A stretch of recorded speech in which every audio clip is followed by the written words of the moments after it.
கேள்வி உங்கள் இடத்துல கேட்குறேன், அந்த கேள்விக்கு பதில் சொல்லுங்க. வேதத்தில் டக்குன்னு தெரிஞ்சவங்க சொல்லிடாதீங்க, கொஞ்சம் பொறுமையாகவே சொல்லுங்க. வேதத்திலேயே குறிப்பிடப்படாத மிருகத்தினுடைய பேர் என்ன? வேதத்தில் இது வரைக்கும் ஒரு மிருகத்தோட பேர் சொல்லவே இல்லை. அது என்ன மிருகம்? ரொம்ப ஈஸியானது. இந்த மாதிரி காரியங்கள் நம்ம தெரிந்து வைத்துக்கொள்ள, வேதத்தினுடைய ரகசியங்களை நம்ம புரிந்து வைத்துக்கொள்ள வேண்டும். வேதத்திலே சொல்லப்படாத ஒரு மிருகத்தின் பெயர். சரி, இப்போ நான் அடுத்த ஆப்ஷன் கொடுக்குறேன். நல்லா தெரிஞ்சவங்க சொல்லலாம். நான் சொன்னல திடீர்னு சொல்லிடாதீங்க அப்படின்னு சொன்னேன்ல, இப்போ தெரிஞ்சவங்க சொல்லலாம். சொல்லுங்க. நாய் சொல்லியிருக்கு, நாய் பேர் வந்திருக்கு வேதத்தில். சரி, லேவி சொல்லு, மிருகம் பேர் என்ன? வேதத்தில் சொல்லிடாத மிருகத்தின் பெயர். பூனை. குட், கரங்களை தட்டுக்கலாம். இது வரைக்கும் பைபிளில் பூனைங்கிற இது வரவே இல்லை. பூனையே வரலை. பூனையே வரலன்னு எனக்கு பரிதாபமாக போயிடுச்சு. இந்த பூனைன்னு ஒன்று இருக்குதுல்ல, சரி அதை பற்றி ஒரு கதை சொல்லலாம் அப்படின்னு சொல்லிட்டு முடிவு பண்ணோம். இப்போ அதை பற்றி ஒரு கதை சொல்கிறேன். நம்ம ஊரில் இந்த கோழி சண்டையெல்லாம் விட்றாங்க பாருங்கள், கோழி சேவல் சண்டையெல்லாம். அது மாதிரி அமெரிக்காவில் பூனை சண்டை விட்டாங்க. பூனை சண்டை நிறையா நாட்டிலேருந்து பூனைங்க வருது. அங்கேருந்து இங்கேருந்து, ஆப்பிரிக்காவிலேருந்து, ஆஸ்திரேலியாவிலேருந்து, ஜெர்மனியிலேருந்து, இந்தியாவிலேருந்து கூட ஒரு பூனை போகுது. எல்லா இடத்துலேருந்து பூனை போகுது. ஒரு பூனை சண்டை நடக்குது. அதில் அமெரிக்கா பூனை என்ன பண்ணுது, நல்லா கொழு கொழு கொழு கொழுன்னு அமெரிக்கா பூனை எப்படி இருக்குது, கொழு கொழு கொழுன்னு இருக்குது. அது என்ன பண்ணுது, எல்லா பூனையும் அடிச்சு நொறுக்கிடுது. எல்லா பூனைகளையும் அடிச்சு நொறுக்கிடுது அந்த பூனை. எந்த நாட்டு பூனையும் ஜெயிக்க முடியல. எல்லாம் எக்ஸசைஸ் பண்ணிட்டு வருது எல்லா பூனையும், எப்படியாவது அந்த அமெரிக்கா பூனையை ஜெயிச்சிடணும் அப்படின்ட்டு வந்து அடிக்குது. ஒரே குத்து, அது ஒரே குத்து தான் எல்லாத்தையும் சாய்ச்சி விட்டுருச்சு. அப்புறம் இந்த அமெரிக்கா பூனைக்கு தான் கப்பு மெடல் கொடுக்கணும் அப்படின்னு சொல்லிட்டு எல்லாம் நினச்சிட்டு இருக்கும்பொழுது சோமாலியாவிலேருந்து ஒரு பூனை வருது. சோமாலியானா தெரியுமா உங்களுக்கு? உலகத்திலே ரொம்ப பஞ்சமான ஒரு நாடு சோமாலியான்னு. ஒரு பஞ்சமான நாடு. அது பார்த்தீங்கன்னா எல்லா குழந்தைங்கள்லாம் எலும்பு தோலுமாக இருப்பாங்க. அங்கே பூனை மட்டும் எப்படி இருக்கும், புஷ்டியாவாக இருக்கும். பூனையும் எலும்பு தோலுமாக இருக்குது. அதுவும் க்ளவுஸ் எல்லாம் மாட்டிட்டு வருது குத்து சண்டைக்கு. பூனைய, அந்த அமெரிக்கா பூனைய எப்படியாவது ஒரு குத்து குத்தி அந்த பூனையை சாச்சிடணும் அப்படின்னு சொல்லிட்டு என்ன பண்ணுது, அந்த சோமாலியா பூனை வருது. வந்து பார்க்குது, அப்படியே அந்த ரிங் அது மேலே ஏறுது. அந்த பூனை குத்துற, அந்த பூனை நிற்குது, அந்த அமெரிக்கா பூனை. இந்த பூனை எலும்பு தோலுமா அப்படியே மேலே ஏறி வருது. எல்லாம் நினைக்கிறாங்க, பெரிய பெரிய பூனையே சமாளிக்க முடியல, இது வெறும் நோஞ்சானா ஒரு பூனை போகுது, எலும்பு தோலுமா போகுது, இந்த பூனை போய் அடி வாங்கிட்டு வரப்போகுது சொல்லிட்டு எல்லாம் ஆர்வமாக பார்த்துட்டு இருக்காங்க, எப்படி அடி வாங்குதுன்னு பார்க்கலான்னு. இந்த பூனை போய் என்ன பண்ணுது, ஒரே குத்து அந்த அமெரிக்கா பூனை அப்படியே ஃப்ளாட் ஆயிடுச்சு, நாக் அவுட் பண்ணிருச்சு. ஒரே குத்துல அந்த அமெரிக்கா பூனையை சாச்சிருச்சு. எல்லாருக்கும் ஆச்சரியம், என்னடா அது. அப்புறம் இந்த பூனைக்கு கப்பு கொடுத்துட்றாங்க, குத்துன பூனைக்கு கப்பு. எல்லாருக்கும் ஆச்சரியம். இருந்தாலும் அந்த அடிப்பட்ட பூனைக்கு ரொம்ப ஒரு கியூரியாசிட்டி, இத்தனை பேர்த்த ஜெயிச்சமே, இந்த நோஞ்சாம் பூனை ஏன் நம்மளால ஜெயிக்க முடியல, சரி ரகசியத்தை கேட்டே போடலாம் அப்படின்னு சொல்லிட்டு கப்பு வாங்கிட்டு போய் அது அந்த ஓரமாக உட்காந்துருக்குது அந்த சோமாலியா பூனை. இது பக்கத்தில் போய் இதுவும் பேசாமல் உட்காந்துக்குச்சு. உட்காந்து ஒரே ஒரு டவுட்டு சொல்ல அப்படிங்க. என்ன சொல்லு?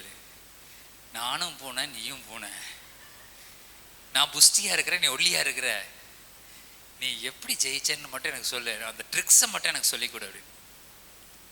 அந்த பூனை என்ன பண்ணுது, சோமாலியா பூனை, நீ சொன்னது பாதி கரெக்டு பாதி தப்பு அப்படிங்க. என்ன தப்பு என்ன கரெக்டு? இல்லை ஜெயிச்சது அதெல்லாம் சொன்னேன்ல, அதெல்லாம் கரெக்டு தான். ஆனால் நீயும் பூனை நானும் பூனைன்னு சொன்ன பாரு, அது தப்பு. நான் புலி, ஒல்லியாய் பூனை மாதிரி ஆயிடுச்சு அது அப்படின்ட்டு. அதனால் பைபிளில் இல்லாத ஒரு ஒரு அனிமலை பற்றி பேசணும்னு நினச்சேன், அதனால் இந்த காரியத்தை சொல்கிறேன். நம்மளில் நிறைய பேர் அப்படி தான் புலியாக இருப்போம், ஆனால் பூனை கூட போய் சண்டை போட்டுக்கிட்டு இருப்போம். புலியும் பூனையை சண்டை போச்சுன்னா பூனை தான் புலி தான் ஜெயிக்க போகுது, பூனை ஜெயிக்க முடியாது. அந்த புலி அந்த பூனை வந்து எவ்வளோ புஷ்டியாக இருந்தாலும் சரி, எவ்வளவு பெருசாக இருந்தாலும் சரி, அந்த பூனைனால அந்த புலியை ஜெயிக்க முடியாது. அதே போல தான் பிசாசு எவ்வளவு தூரம் எவ்வளவு பெருசாக எப்படி இருந்தாலும் சரி, நம்ம ஆண்டவர் சாதாரணமாக இருப்பார். ஆனால் அந்த சாதாரணமாக இருக்கிற தேவன் இடத்துல பிசாசு பிரம்மாண்டமாக நம்மக்கிட்ட வரும் பொழுது அவர்கிட்ட தோத்து தான் போவான். ஹல்லேலூயா, ஹல்லேலூயா. அப்போ கப்பு யாருக்கு தான் கிடைக்க போகுது? நமக்கு தான் கிடைக்க போகுது. ஆமேன். சில இதுலெல்லாம் பார்த்தா ஏசு கிறிஸ்து அந்த ஆம் ரெஸ்லிங் போடுற மாதிரி வச்சுருப்பாங்க. பார்த்துருக்கிறீங்களா? சில ஃபோட்டோ நான் பார்த்து எனக்கு சிரிப்பு வரும். ஏன்னா தேவனுக்கும் அவனுக்கும் கம்பேட்டபிளே இல்லை. இவன் தான் இவன் சரியான ஆளுங்கிற ஆளே கிடையாது. இப்போ மைக் டைசன் இருக்கிறான் 130 கிலோனா, இன்னொரு 130 கிலோ ஆள் தான் வந்து குத்து சண்டை போடணும். இன்னொரு 50 கிலோ ஆள் வந்து போட முடியாது. அப்போ அவன் ஒரே குத்து தான், 50 ஆள் காணாமல் போயிடுவான். ஆனால் தேவன் மைக் டைசன் மாதிரி 120 கிலோ ஆள் மாதிரி, பிசாசு வெறும் 15 கிலோ ஆள் மாதிரி. 15 கிலோ கூட இல்லை, அவன் வந்து இப்படி காலில் நசுக்கிட்டு போயிடுவார், எறும்பு நசுக்கிற மாதிரி. அந்த ஒரு தேவனை பிசாசு கூட உட்காந்து இது செய்கிற மாதிரி போட்டுரு. இதை பார்த்தா சிரிப்பு தான் வருது. அவர் ஒரு மனுஷனே, அவர் ஒரு ஆளாவே மதிக்கிறதுல ஆண்டவர் பிசாசை. நம்ம தான் போட்டு என்ன பண்ணுறோம்? பெருசாக நினைக்கிறோம். ஏசு கிறிஸ்து நமக்குள்ளாக இருப்பதினாலே நீங்களும் நோஞ்சானா இருந்தாலும் பெரிய பலவானா இருக்கிறீங்க. ஹல்லேலூயா. பார்க்கறதுக்கு தான் எலும்பு தோலுமா இருக்கிறோம், ஆனால் நமக்குள்ள கிறிஸ்து இருப்பதினாலே நம்ம சோமாலியா பூனை மாதிரி. ஹல்லேலூயா. பக்கத்தில் பார்த்து நல்ல பலசாலி நீங்க. ஏன்னா உங்க சரீரத்தினால இல்லை, கிறிஸ்து உங்களுக்குள்ள இருக்கிற அந்த பலன் உங்களுக்குள்ள இருக்குது. ஹல்லேலூயா. Okay, right. இப்போ கர்த்தர் நம்ம இடத்துல என்ன விரும்புகிறார் என்பதை குறித்து ஒரு 10-15 நிமிஷம் நான் உங்களுக்கு பேச போறேன். சரிங்களா? நல்லா கவனிங்க. கர்த்தர் நம்ம இடத்துல எதை விரும்புகிறார், என்ன காரியத்தை அவர் விரும்புகிறார் அப்படின்னு பார்த்தா, காணிக்கைகளை விரும்புகிறாரா? காணிக்கை விரும்புகிறாரா? காணிக்கை நான் இது பண்ணிட்டேன் பாருங்க, ஆண்டவருக்காக நான் இதெல்லாம் செஞ்சுட்டேன், ஆண்டவருக்காக நான் உபவாசம் 40 நாள் போட்டேன். சிலர்லாம் பார்த்தீங்க ஏசப்பா 40 நாள் போட்டதுனால இவங்க 41 நாள் போட்டுருவாங்க. நான் ஏசப்பா விட சூப்பர் அப்படிங்கிற மாதிரி. 41 நாள் போட்டு நான் 41 நாள் நான் ஆண்டவரை மிஞ்சிட்டேன் அப்படின்ட்டு. ஆண்டவர் அப்படிலாம் மிஞ்ச தேவையில்லை. ஏன்னா ஏசு கிறிஸ்துவை வனாந்தரத்துக்கு அனுப்புனது யாரு? பரிசுத்த ஆவியானவர். வேதத்தில் போட்டிருக்கு, இயேசு கிறிஸ்துவானவர் ஞானஸ்நானம் பெற்ற பின்பு பரிசுத்த ஆவியினால் வனாந்தரத்துக்கு எடுத்து செல்லப்பட்டார்னு வரப்போ, பரிசுத்த ஆவியானவர் தான் வனாந்தரத்துக்கு அவர் கூட்டிகிட்டு போய் உபவாசம் இருக்கும்படியே 40 நாள் பண்ணிக்கிறார். உங்களை யாராவது 41 நாள் உபவாசம் இருக்க சொல்லி உங்களை யாராவது இது பண்ணாங்களா? உந்துனாங்களா? நீங்கள் 41 நாள் இதுருங்க. உங்களுக்கு மனது இருந்தால், நீங்கள் பக்தி விருத்திக்கு உள்ளாக வேண்டும் என்று நீங்கள் நினைத்தீர்கள் என்று சொன்னால், நல்லா கவனிங்க, ஆண்டவர் அசைக்காது, நீங்கள் பக்தி விருத்திக்குள்ளாவீர்கள். அல்லேலூயா. நம்ம நினச்சிக்கிறோம் அப்பா கிட்ட அடம் பண்ணுவாங்க குழந்தை, எனக்கு இந்த டிப் வச்ச பென்சில் வேணும் அப்படின்னா, நான் இப்பெல்லாம் வாங்கி தர மாட்டேன், அடுத்த வாரம் வாங்கி தரேன். இல்லை நான் சாப்பிட மாட்டேன், எனக்கு இது வேணும். அப்போது இந்த அடம் குழந்தைங்க பண்ணுது பாருங்க நம்மகிட்ட, அந்த மாதிரி நம்ம ஆண்டவர்கிட்ட பண்ணிக்கிட்டு இருக்கிறோம். நான் சாப்பிட மாட்டேன், எனக்கு இதை செஞ்சே ஆகணும் அப்படின்னு. அப்படிலாம் ஆண்டவர் தரமாட்டார். பக்கத்தில் பார்த்து சொல்லுங்க, அப்படிலாம் ஆண்டவர் தரமாட்டார். அல்லேலூயா. எதுக்காக உபவாசம் இருக்கிறோம் என்று சொன்னால், நாம் பக்தி விருத்தி அடையும்படியாக. உபவாசம் இருந்து கமையா உட்காந்துருந்தீங்கன்னா உங்களுக்கு ஓடி ஓடியாடுறதுக்கு உடம்புக்கு வந்து பலன் இருக்காது, பேசாமல் உட்காந்துக்குவீங்க. உபவாசம் இருந்தால் என்ன பண்ணுவோம்? பேசாமல் அமர்ந்திருப்போம். அப்படியே வேதத்தை எடுத்து படித்தோம்னா நமக்குள்ளே ஒன்று தோணும், சரி நம்ம உபவாசம் இருந்து ஜெபிக்கிறோம், ஆண்டவர் நிச்சயமாக ஒரு பெரிய காரியத்தை நம்ம வாழ்க்கையில் செய்வாருன்னு ஒரு தோணுது பாருங்க. அதுதான் உங்களை விசுவாச வாழ்க்கையில் பூஸ்ட் பண்ணுமே தவிர, உபவாசம் இருந்து நீங்கள் ஒரு காரியத்தை சுதந்திரிக்க முடியாது. உபவாசத்தினால பண்ண முடியாது. உபவாசம் உங்களுக்கு விசுவாசத்தை பூஸ்ட் பண்ணுது. அதனால தான் நீங்கள் உபவாசம் இருக்க வேண்டும். சரிங்களா? சரி. இப்போ ஒருத்தருக்கு உடம்பு சரியில்லை, எனக்கு என் பையனுக்கு உடம்பு சரியில்லை, இவனை எப்படியாவது சுஸ்தமாக்கும். ஆண்டவரே நான் இன்னைக்கு உபவாசம் இருந்து நான் ஜெபிக்கிறேன், நீங்கள் என்னுடைய பையன் என்ன பண்ணுறீங்க? சுஸ்தமாக்குறீங்க அப்படின்னு சொல்லி அவர்கிட்ட கேட்கும் பொழுது அவர் சொல்லுவார், ஏண்டா என்னுடைய இரத்தத்தினாலும் என்னுடைய தழும்புகளினால இல்லாத சுகந்தான் நீ விடுற 2 இட்லினால கிடைக்குதா அப்படின்னு கேட்பாரு. நம்ம எப்படி கேட்கணும்? தழும்புகளினால் குணமாகட்டும் இயேசுவின் நாமத்தினாலே, ரத்தம் இயேசுக்கு இந்த ரத்தத்தை நான் பூசன ஒரு தெய்வீக சுகம் உண்டாகட்டும் ஆண்டவரேன்னு சொல்லி ஜெபிச்சா அந்த போகுமா? இல்லை 2 இட்லி விட்டதுனால நான் விட்டுட்ட ஆண்டவரே என்னை சரி பண்ணுங்க அப்படின்னா ஆகுமா? அப்போ ஆண்டவருடைய ரத்தத்தை நம்ம கேவலப்படுத்துறோம். இட்லி கூட ஒப்பிட்டுறோம். நம்ம விடுற அந்த 2 இட்லி பாருங்க, அது கூட ரத்தத்தை ஒப்பிடுறோம். அப்படி இல்லை, ஆண்டவருடைய ரத்தத்தின் வல்லமை மகா பெரியது. அல்லேலூயா. ஆகையினால நம்ம என்ன பண்ணோம்? ஆண்டவர் உங்களுடைய நீங்கள் இருக்கிற உபவாசத்தையோ காணிக்கையோ மற்ற காரியங்களோ அவர் நம்மக்கிட்ட இருந்து எதிர்பார்க்கல. நம்மக்கிட்ட இருந்து என்ன எதிர்பார்க்கிறாரு? ஒரு காரியத்தை அவர் எதிர்பார்க்கிறாருங்க. எடுத்து வாசிங்க. உபாகமம் 10வது அதிகாரம் 12வது வசனத்தை எடுத்து வாசிங்க. உபாகமம் 10:12. இப்பொழுது இஸ்ரவேலே, நீ உன் தேவனாகிய கர்த்தருக்கு பயந்து அவர் வழிகளெல்லாம் நடந்து அவரிடத்தில் அன்பு கூர்ந்து உன் முழு இருதயத்தோடும் உன் முழு ஆத்மாவோடும் உன் தேவனாகிய கர்த்தரை சேவித்து. வாசிங்க அடுத்தது. நான் இன்று உனக்கு கற்பிக்கிற கர்த்தருடைய கற்பனைகளையும் அவருடைய கட்டளைகளையும் உனக்கு நன்மையுண்டாகும்படி கை கொள்ள வேண்டும் என்பதையே அல்லாமல் வேறு எதை உன் தேவனாகிய கர்த்தர் உன்னிடத்தில் கேட்கிறார்? வேற எதை உங்ககிட்ட கேட்குறேன்? நம்ம அம்மாக்கள்லாம் சொல்லுவாங்கள்ல, ஒழுங்கா படிடா, அதை தவிர உனக்கு வேற என்னடா நான் கேட்குறேன் உங்ககிட்ட. சிலர் சொல்லுவாங்க, நல்லா சாப்பிட்றா, அதை தவிர உங்ககிட்ட என்னடா நான் கேட்குறேன். அம்மா அப்பா கேட்டிருக்கிறாங்களா? பெரியவங்க கேட்பாங்க, நான் வேற என்னடா உங்ககிட்ட கேட்குறேன். அது மாதிரி ஆண்டவர் கேட்குறாரு, உன்னிடத்துல நான் என்னத்தை தான் கேட்டேன், இவ்வளோ தானே கேட்டேன். அந்த 2 வசனத்தை தான் பக்கத்தில் பாசுங்க. இந்த 2 வசனத்தை மட்டும் கடைப்பிடிங்க. ஆண்டவர் அதை தான் கேட்குறாரு. அல்லேலூயா. பாருங்க, ஆண்டவர் வேற எதையுமே கேட்கல நம்மகிட்ட, இந்த 2 தான் கேட்கிறாரு. என்ன கேட்கிறாரு? இப்பொழுது இஸ்ரவேலே, நீ உன் தேவனாகிய கர்த்தருக்கு பயந்து, தேவனாகிய கர்த்தருக்கு பயந்து அப்படின்னா பயந்துன்னா வந்துட்டு அப்படி நடுக்கிறது இல்லை. ஒரு நாய் துரத்திட்டு போனா ஓடுற பாருங்க, அப்படி அந்த பயம் இல்லை. இதுக்கு பேர் இதுக்கு ஹீப்ரூல இதோட வேர்டு என்ன கேட்டா யாஹே அப்படின்னு போட்டிருக்கு. யாஹே அப்படின்னு போட்டிருக்கு. அப்படின்னா ரெவரண்ட். இப்போ நான் இவங்க பாஸ்டர்லாம் போட்டுக்கலாம், முன்னாடி போடுவோம்ல.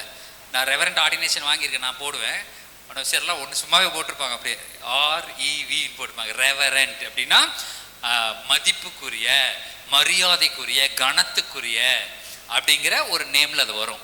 அப்போ அந்த பயம் எப்படிப்பட்ட பயம்? யாக்கேக்கு என்ன மீனிங்னா ஒரு மரியாதை, அவ்வளவுதான். இப்போ ஒரு அப்பா இருக்கிறாரு, ஒரு பையன் சிகரெட் குடிக்கிற பழக்கம் இருக்குதுன்னு அப்பா முன்னாடி குடிப்பான், அவன் குடிக்க மாட்டான். அது என்ன அடிச்சு போடுவாருன்னு பயமா இல்லை ஒரு மரியாதையா? ஒரு மரியாதை. அடிச்சு போடுவாருன்னு பயம் இருக்கும். ஆனா மெயினாக என்ன பயம் வரும்? அப்பா முன்னாடி பண்ணக்கூடாது, அப்பா முன்னாடி செய்யக்கூடாது. அந்த காலத்துல எல்லாம் பார்த்தீங்கன்னா மனைவி கணவனுடைய பேரை சொல்ல மாட்டாங்க. சென்சஸ் எடுக்க போய் படாத பாடுபடணும் நம்ம. நான் எங்கள் அம்மா டீச்சராக இருந்தாங்க, சின்ன பையனாக இருக்கும்போது சென்சஸ் எடுக்கிற கூட்டிகிட்டு போவாங்க. அங்கே போனால் உங்கள் வீட்டில் எத்தனை பேருங்கண்ணா? 2 பேர். உங்கள் பேர் என்னங்க? என் பேர் மணிமேகலைங்க. உங்கள் வீட்டுக்காரர் பேர் என்னங்க? சொல்ல மாட்டேங்க. ஆனால் நீ சொல்லலைன்னா எப்படி தெரியும்? சொல்ல மாட்டேங்க. சரி, அவரை கூப்பிடுங்க, அவர் வேலைக்கு போயிட்டாருங்க. ஐயோ, அந்த மணிமேகலை பிடிச்சிட்டு நாங்கள் பட்ட பாடு. சரி, எப்போ வருவார்? 4 மணிக்கு வருவாருங்க. சரி, நாங்கள் போயிட்டு 4 மணிக்கு வரோம். 4 மணிக்கு அப்படின்னு சொல்லிட்டு அப்படியே அங்கெல்லாம் மற்ற இடத்தெல்லாம் எடுத்துகிட்டு மறுபடியும் அங்கே போவோம். இன்னொரு 4 மணி சுமாருக்கு போவோம். போயிட்டு உங்கள் வீட்டுக்காரர் வந்துட்டாருங்களா, அவர் பேர் அவர் கூட்டிகிட்டு வாங்க, அவர் பேர் நான் கேட்டுக்கிறேன்னு சொன்ன நேரத்துக்கு அந்த கணேஷ் வரதே இல்லைங்க. அப்போது புரியுதா இல்லையா? முதலே கணேசன் சொல்லியிருந்தா வேலை முடிச்சுதா? அதுக்கு முன்னாடி நாயின்னு ஒரு பட்ட பேர் வேற. அந்த நாய் கணேஷ் நேரத்துக்கு வரதே இல்லைங்க அப்படி.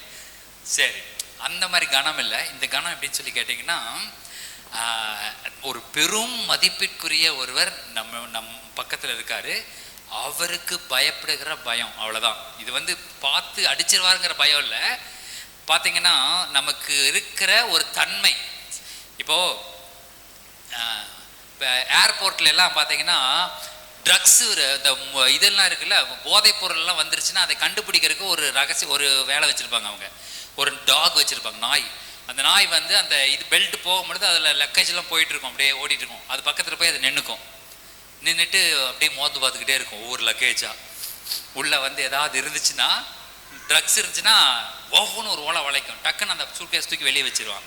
ஏன்னா அதில் போதைப் பொருளோ ஏதோ ஒன்று இருக்குதுன்னு அர்த்தம். பாம்பு, போதைப் பொருள் ஏதாவது இருக்கு. அப்போ அந்த நாய், ஏர்போர்ட்டில் இருக்கிற நாயெல்லாம் பார்த்தீங்கன்னா அந்த நாயை கட்டி வச்சிருக்க மாட்டாங்க. நம்ம வீட்டில் நாயை கட்டி வச்சிருப்போம் பாருங்க. நம்ம உள்ள அப்படி உள்ள என்டர் பண்ணோம்னாவே இந்த மேல் பல்ல மட்டும் காட்டும், இப்படி காட்டும் பாருங்க. அதெல்லாம் அது பண்ணவே பண்ணாது. யாரையும் மிரட்டாது, யாரையும் இது பண்ணால். அதுக்கு கொடுக்கப்பட்ட வேலை என்ன? அந்த அங்கே வந்துச்சுன்னா அதை கண்டுபிடிக்கிறது தான் அதோட வேலை. அதனால் அது என்ன பண்ணும், அந்த பெல்ட் கிட்டேயே நின்றுக்கிட்டு இருக்கும். அதை கட்டி, ஆனால் காலர் போட்டிருப்பாங்க, காலத்தில் ஒரு பெல்ட் போட்டிருப்பாங்க, அதில் செயின் இருக்கும், ஸ்டாப் இருக்கும். அந்த ஸ்டாப்பை அவங்க பிடிச்சிருக்க மாட்டாங்க. அந்த ஸ்டாப்பை அதே வாயில் கவிட்டு இருக்கும், அதனுடைய ஸ்டாப்பை அதே வாயில் கவிக்கிட்டு இருக்கும். அப்படின்னு என்ன, அதுக்கு என்ன தெரிஞ்சிருக்குது? நான் யாரு, நான் என்ன வேலைக்கு இருக்கிறேன், நான் என்ன செய்ய போகிறேன், எல்லாம் தெரிஞ்சிருக்குது. எதுக்கு? ஒரு நாய்க்கு. நாய்க்கு எல்லாம் தெரிஞ்சிருக்கு. தான் யாரு, தான் என்ன பண்ணணும், தான் என்ன பண்ணக்கூடாது, இப்படிங்கிறதெல்லாம் தெரிஞ்சிருக்கு. இன்னைக்கு மனுஷனுக்கு அதெல்லாம் தெரியுதா? பக்கத்தில் பார்த்து கேளுங்க, மனுஷனுக்கு இதெல்லாம் தெரியுதா? நீ யாருன்னு உனக்கு தெரியுதா? நீ எங்கே இருக்கிறன்னு தெரியுதா? உனக்குள்ள யார் இருக்கிறான்னு தெரியுதா? ஹல்லேலூயா. நமக்குள் தேவாதி தேவன், அண்ட சராசரங்களை உருவாக்கின தேவாதி தேவன் நமக்குள் குடிகொண்டிருக்கிறார். நீங்கள் அண்ட சராசரங்களை படுத்த ராஜாதி ராஜா அவருடைய பிள்ளைகள். ஹல்லேலூயா. நீங்க அந்த ஒரு பவரோட இருக்கணும். ஆனா நம்ம செய்யறதெல்லாம் அப்படியா இருக்குது? அப்படியா செய்யறோம்? ராஜா வீட்டு பிள்ளை மாதிரியா நம்ம செய்யறோம்? சில இடங்கள்ல அப்படியே வெறும் கிரவுன் மட்டும் வச்சுக்கிறது. அங்க பாருங்க, ஒரு கிரவுடு தலையில வந்து ஒரு கிரவுன் மட்டும் வச்சு அவங்க பிரின்சஸ். உண்மையிலே பிரின்சஸ் தான். ஓகே, நான் என்ன சொல்றேன், ராஜாதி ராஜா வீட்டு பிள்ளைகள் நம்முடைய உடையிலே நடையில மாத்திரம் அல்ல, இருதயத்தில் அறிந்திருக்க வேண்டும். நான் யார் என்பதை நான் அறிந்திருக்க வேண்டும். அல்லேலூயா. எனக்குள் யார் இருக்கிறார்கள் என்பதை அறிந்திருக்க வேண்டும். ஓகே, அந்த வசனத்தை நான் மறுபடியும் சொல்றேன். கர்த்தருக்கு பயப்படுகிற பயம் என்று போடப்பட்டிருக்கிறது. இப்போ பைபிள் எடுத்தனே கர்த்தருக்கு பயப்படுகிற பயம்னா எதை குறிக்குது? குட், ஞானத்தை குறிக்குது. கர்த்தருக்கு பயப்படுகிற பயம்னாவே அங்க அதோட தொடர்புடைய ஒரு வார்த்தை பயப்படுகிறது, ஞானத்தின் ஆரம்பம். நீதிமொழிகள் 1:7. கர்த்தருக்கு பயப்படுதலே ஞானத்தின் ஆரம்பம். மூடர் ஞானத்தையும் போதகத்தையும் அசட்டை பண்ணுகிறார்கள். அதுலயே 9:10 வாசிங்க. நீதிமொழிகள் 9:10. கர்த்தருக்கு பயப்படுதலே ஞானத்தின் ஆரம்பம். ஞானத்தின் ஆரம்பம். பரிசுத்தரின் அறிவே அறிவு. பரிசுத்தரின் அறிவே அறிவு. அந்த பரிசுத்தர் நமக்குள் இருப்பதினாலதான் கர்த்தருடைய ஞானம் நமக்குள்ள இருந்து வெளிப்படுகிறது. பாத்தீங்கன்னா சமீப காலமா நீங்க ஒரு காரியத்தை நல்லா கவனிச்சு பாருங்க, உங்களுக்கு தெரியும். இப்ப சமீப காலமா இந்த சத்தியத்தை கேட்க ஆரம்பித்ததுல இருந்து பாத்தீங்கன்னா நீங்க ஒரு காரியத்தை கவனிச்சு பாருங்க, உங்களுக்குள்ள இருந்து ஒரு விதமான தெய்வீக ஞானம் வெளிப்பட்டு கொண்டே இருக்கும். நீங்க நல்லா நோட் பண்ணுங்க, மறுபடியும் கூட நோட் பண்ணுங்க. கர்த்தருடைய ஞானம் உங்களுக்குள்ள இருந்து வெளிப்பட்டு கொண்டே இருக்கும். உங்க வேலை காரியங்கள்ல, உங்களுடைய வெளி இடங்கள்ல, நீங்க போகிற இடங்கள்ல, வருகிற இடங்கள்ல, உங்க சொந்த பந்தம் வீட்டுக்கு போகும் பொழுது, யாரையும் நண்பர்களை பார்க்கும் பொழுது, அல்லேலூயா, நீங்க அவங்க கிட்ட இன்டராக்ட் பண்ணும்போது, அவங்களோட பேசும் பொழுது கர்த்தருடைய ஞானம் உங்களுக்குள்ள இருந்து வெளிப்படும். ஏன்னா பரிசுத்தரின் அறிவே அறிவு என்று போடப்படுது. அந்த பரிசுத்தர் உங்களுக்குள்ளாகவும் எனக்குள்ளாகவும் வாசம் செய்வதனாலே நம்முடைய ஞானத்தில் அல்ல, நம்முடைய அறிவில் இல்லை, அவருடைய அறிவிலே நம்ம ஆபரேட் பண்ண ஆரம்பிச்சிருவோம். ஹல்லேலூயா. அவருடைய ஞானத்திலே நம்ம ஆபரேட் பண்ண ஆரம்பிச்சிருவோம். அவருடைய அறிவு நமக்குள்ள இருந்து வெளிப்படும் பாருங்க. ஹல்லேலூயா. படிப்பறிவோ மற்ற காரியமோ அல்ல, தேவ ஞானம் நமக்குள் இருப்பதினாலே அந்த ஞானம் நமக்குள்ள இருந்து வெளிப்பட ஆரம்பிச்சிடும். அல்லேலூயா. அப்ப கர்த்தருக்கு பயப்படுகிற பயம் என்பது நமக்கு ஞானத்தை வருவிக்கும். ஞானம்னு என்ன? இயேசு கிறிஸ்து. ஹல்லேலூயா. 1 கொரிந்தியர் 1:அதிகாரம் கடைசி வசனம் சொல்லுது, கிறிஸ்துவே எனக்கு ஞானமும் மீட்பும் பலனுமா இருக்கிறார் என்று சொல்லப்பட்டிருக்கிறது. அல்லேலூயா.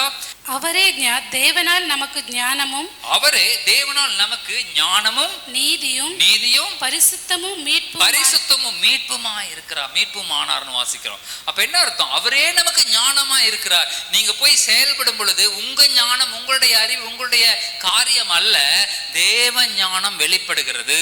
அல்லேலூயா. ஒரு ஃபிக்ஸ் பண்ண முடியாத ஒரு பிரச்சனை நீங்க ரொம்ப நேரமா ட்ரை பண்ணிட்டு இருப்பாங்க, நீங்க போய் நின்னீங்கன்னா அது அப்படியே ஃபிக்ஸ் ஆயிடும். அல்லேலூயா. நீங்க நல்லா கவனிச்சு பாருங்க, அது உங்களால் அதை புரிந்து கொள்ள முடியும், அந்த காரியத்தை நீங்கள் புரிந்து கொள்ள முடியும். அப்போ எந்த பிரச்சனை யார் செஞ்சுட்டு இருந்தாலும் பரவாயில்ல, தைரியமா போய் சொல்லுங்க, நான் சரி பண்றேன் வாங்க அப்படின்ட்டு போங்க. அல்லேலூயா. நீங்க போங்க, உங்களுக்குள்ள அந்த ஞானம் இருக்கிறது. அல்லேலூயா. நீங்க ஒண்ணுமே தெரியாட்டி கூட ஒரு நாள் இந்த இக்காமான்னு பேர், நேஷனல் ஐடி கார்டு, வெளிநாட்டில் இருக்கும் பொழுது அந்த நேஷனல் ஐடி கார்டு, நம்ம ஐடி மெம்பர், நான் வந்து அந்த கண்ட்ரியோட மெம்பர். இப்போ நம்மகிட்ட ஆதார் இருக்கு பாருங்க, அந்த மாதிரி வெளிநாட்டில் அந்த மெம்பர் கார்டு இருக்கு. அந்த கார்டை நம்ம பாஸ்டரம்மா ஒரு நாள் என்ன பண்ணாங்க, தொலைச்சி, அவங்களுக்கு ஒரு கார்டு எனக்கு ஒரு கார்டு இருக்கு, அவங்க கார்டு பவுச்சோட அப்படியே எங்கேயோ மிஸ் பண்ணிட்டாங்க, எங்கேயோ காணோம், எங்கே இருக்குதுன்னு தெரியல. ஃபுல்லாக தேடி, நான் வெளியில் போயிட்டேன், நான் வெளியில் ஊழியத்துக்கு போயிட்டேன், அவங்க வீட்டில் ஃபுல்லாக தேடிட்டு அந்த அன்னைக்கு லீவு போட்டுட்டு வீடு ஃபுல்லாக தேடிட்டு இருக்காங்க, எங்கேனே தெரில.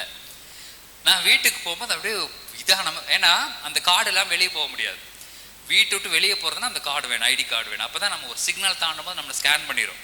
கார்டு இல்லைன்னா அவங்க ஏதோ இது அன்ஆத்தரைஸ்டாக இந்த கண்ட்ரிக்குள்ளே இருக்கிறாங்க அப்படின்னு சொல்லி அவங்களை அரெஸ்ட் பண்ணிடுவாங்க, அதனால் வெளியே போக முடியாது. இந்த சூழ்நிலை இருக்கும் பொழுது அவங்க வெளியும் போகாமல் வீட்டுக்குள்ள தேடிக்கிட்டே இருக்கிறாங்க கார்டை. நான் உள்ளே போன உடனே கேட்குறேன், ஏன் இப்படி ஒரு மாதிரி முகம் ஒரு மாதிரி டல்லாக இருக்குது, என்ன பிரச்சனைன்னு கேட்டேன். இந்த மாதிரி காடை காணோம், எங்கே வச்சிட்டேன்னு தெரியல, பவுச்சோட எங்கே காணாமல் போயிடுச்சு அப்படின்ட்டு. நான் என்ன பண்ணேன், டங்ஸில் பேசிட்டு இருக்க வேண்டியதான், மாண்டவர் நேரம் காமிச்சு கொடுத்துருப்பாருன்னு சொல்லிட்டு அந்த பக்கம் 2 நடந்துட்டு இயேசு நாமத்தில் அப்படியே டங்ஸில் பேசிக்கிட்டே அந்த பக்கம் உள்ளே நடந்துக்கிட்டே இருக்கும் பொழுது அவங்க திடீர்னு எந்திரிச்சு வந்து, ஆமாங்க நான் ஹாஸ்பிட்டலில் வச்சுட்டு வந்துட்டேன், காடை என்னோட கேபின்ல டிராவுக்குள்ள வச்சேன், திரும்பி எடுக்கிறதுக்கு மறந்துட்டேன் அப்படின்னாங்க. அப்போ டங்ஸ்ல பேசும் பொழுது அந்த இது கண்ணுக்கு வந்து தெரியுது, இப்படி வருதுங்கிறதுலாம் இல்லை, உள்ள ஸ்பிரிட்டுக்குள்ள ஆண்டவர் ஒரு காரியத்தை செய்து அந்த ஞானத்தை வெளிப்படுத்தி அவங்களுக்கு ஞாபகப்படுத்திடுறாரு. அல்லேலூயா. நீங்களும் உங்களுடைய தொழில, உங்க வேலைகள்ல, உங்க படிப்புல இந்த ஞானத்தை நீங்க ஆப்ரேட் பண்ண முடியும். அல்லேலூயா. அந்த ஆப்ரேட் பண்ண முடியும், அந்த ஆப்ரேட் ஆகுது. ஏன்னா கர்த்தர் அப்பேற்பட்ட ஞானவான் பாருங்க. நோவா பாருங்க, நோவா பேழையை கட்டும் பொழுது அவருக்கு ஏதாவது நோட்ஸ் எடுத்துட்டு வந்தாரா, இத்தனை அங்குலம் இது இருக்கணும், இத்தனை முழம் ஹைட்டு, இவ்வளவு முழம் இது இருக்கணும், உயரம் அப்படிலாம் நோட்ஸ் எல்லாம் எடுக்கல. அவரு அப்படியே காமிச்சிருக்கிறாரு. அவர் ஒருவேளை விஷன் காமிச்சாரா என்னன்னு தெரியல. எப்படிதான் அந்த நோவா அவ்வளோ பெரிய பேழையை செஞ்சு அத்தனை அனிமல்ஸ் உள்ள விட்டாரோ எனக்கு இன்ன வரைக்கும் எனக்கு அது புரியாத புதிராகவே இருக்குது. அவர் சொல்றாரு, இவ்வளோ நீளம் இருக்கணும், இவ்வளோ முளம் இருக்கணும், இவ்வளோ உயரம் இருக்கும், இந்த மரத்தை தான் யூஸ் பண்ணணும், இதில் இப்படி தான் பண்ணணும், கீழ் பூசணும், அது இது நிறைய இன்ஸ்ட்ரக்ஷனு. அந்த டைம்ல எழுதவும் இல்லை, எழுத்து வடிவமும் ஒன்றும் கிடையாது. ஆனால் எல்லாத்தையும் மெமரியில் வச்சுட்டாரு. அதை விட பெரிய மெமரி உங்களுக்குள்ள இருக்குது. அல்லேலூயா. அதே மாதிரி ஆசரிப்பு கூடாரத்தை கட்டும் பொழுதும் அது இப்படி இருக்கணும், அப்படி இருக்கணும், அவ்வளோ நீளம் இருக்கும், இவ்வளோ நீளம் இருக்கும், இந்த மெட்டல் போட, இந்த மரம் போடணும், இது அது அது அது அது நான் படிக்கிறதுக்குள்ளே நமக்கு அப்படியே மூச்சு வாங்குது. அத்தனையும் அவன் ஞாபகத்தில் வச்சிருந்து வந்து செய்யறான் பாருங்க. அல்லேலூயா. அதை காட்டிலும் மேலான ஒரு இயேசு கிறிஸ்து உங்களுக்குள்ளும் எனக்குள்ளாக இருக்கிறார். அல்லேலூயா. அதே மெமரி உங்களுக்குள்ள இருக்குது, நீங்களும் நானும் அதுல ஆப்ரேட் பண்ண முடியும். நான் சொல்றேன், இப்படி ஒரு வழி இருக்குது, இப்படி ஒரு வழி இருக்குது. அல்லேலூயா. நம்முடைய ஞானத்தில் அல்ல, நம்முடைய செய்கைகளில், நம்முடைய அறிவின்படி அல்ல, கர்த்தருடைய அறிவே அறிவு. அவருடைய அறிவை வெளிப்படுத்த ஆரம்பிச்சோம்னா, அந்த ஞானம் வெளிப்பட ஆரம்பிச்சதுன்னா, நீங்கள் இந்த உலகத்துல உங்களை மாதிரி ஒரு பெரிய வேலைக்காரர் இந்த உலகத்துல கிடையாது. உங்களோட தொழில்ல அல்லேலூயா யாருனாலும் செய்ய முடியாத காரியங்களை நீங்க செய்ய முடியும். அல்லேலூயா. ஃபேஷன் டிசைனிங் உங்களை விட்டு ஆள் இல்லைன்னு சொல்ல முடியும். அல்லேலூயா. படிப்புல டாக்டரா இருந்தா உன்னை விட்டு அந்த ஃபீல்டுல ஆளே இல்லை டாக்டர், அவங்கள டாக்டர் அவ்வளோ அப்படிதான் இருப்பாங்க, அவங்க தான் இந்தியாவில் இருக்கிறாங்க, அவங்கள தான் இதுக்கு கொண்டு வரணும் அப்படிங்கிற அளவுக்கு போகும். அல்லேலூயா. ஜோசப் ஐயா உங்களுக்கும் தான், அவரை இப்பவும் இதை அப்படிதான் சொல்றாங்க. அல்லேலூயா. கர்த்தருக்கு ஸ்தோத்திரம். இப்பயும் சொல்றேன், இவர் ஜோசப் ஐயா மாதிரி அந்த ஒர்க்கை செய்ய முடியாதுன்னு சொல்றாங்களா இல்லையா? அல்லேலூயா. எல்லா இந்திக்காரங்களும் பயப்படுறாங்க, இவர் கூட போட்டி போட முடியாது. ராஜபதருக்கு அவ்வளோ அனுபவம் இருக்கும், சிஸ்டருக்கு அவ்வளோ அனுபவம் இருக்கும், டேவிட்டையாக்கு இருக்கும், அம்மாவுக்கு, சுஜாஸ்டருக்கு, எல்லாருக்குமே அந்த அனுபவம் இருக்கும். நான் என்ன சொல்றேன், கர்த்தர் உங்களுக்குள்ள இருக்கிறதுனால அவருடைய அறிவே அறிவு, அவருடைய அறிவை நீங்க வெளிப்படுத்த ஆரம்பியுங்கள். அவர் உங்களுக்குள்ளாக ஞானமாக வெளிப்படும் பொழுது அவர் வெளியே வந்தார்னா அது மாதிரி ஒரு காரியம் இந்த உலகத்துல யாரும் பண்ண முடியாது. அல்லேலூயா. நீங்க தான் பண்ண முடியும், அது அவர்னால தான் பண்ண முடியும். அல்லேலூயா. அப்போ அந்த மாதிரியான ஒரு அறிவு உங்களுக்குள்ளாக இருந்து வெளிப்படும். யோபு சொல்லும் போது கூட சொல்றான், யோபு 28வது அதிகாரத்தை எடுத்து 28வது வசனத்தை வாசிங்க. அவனும் ஞானத்தை பத்தி வெளிப்படுத்துறா பாருங்க. மனுஷனை நோக்கி இதோ ஆண்டவருக்கு பயப்படுவதே ஞானம், பொல்லாப்பை விட்டு விலகுவதே புத்தி என்றார் என்று சொன்னான். ஆண்டவருக்கு பயப்படுகிறதே ஞானம், பொல்லாப்பை விட்டு விலகுறதே புத்தி. நம்ம பொல்லாப்பை எதுவுமே பண்ணல. பக்கத்துல பசங்க நம்ம எங்க பொல்லாப்பு பண்றோம்? பொல்லாப்புனா தப்பு. நம்ம எங்க தப்பு பண்றோம்? பக்கத்துல பசங்க நம்ம தான் தப்பு பண்றது இல்லையா? அல்லேலூயா.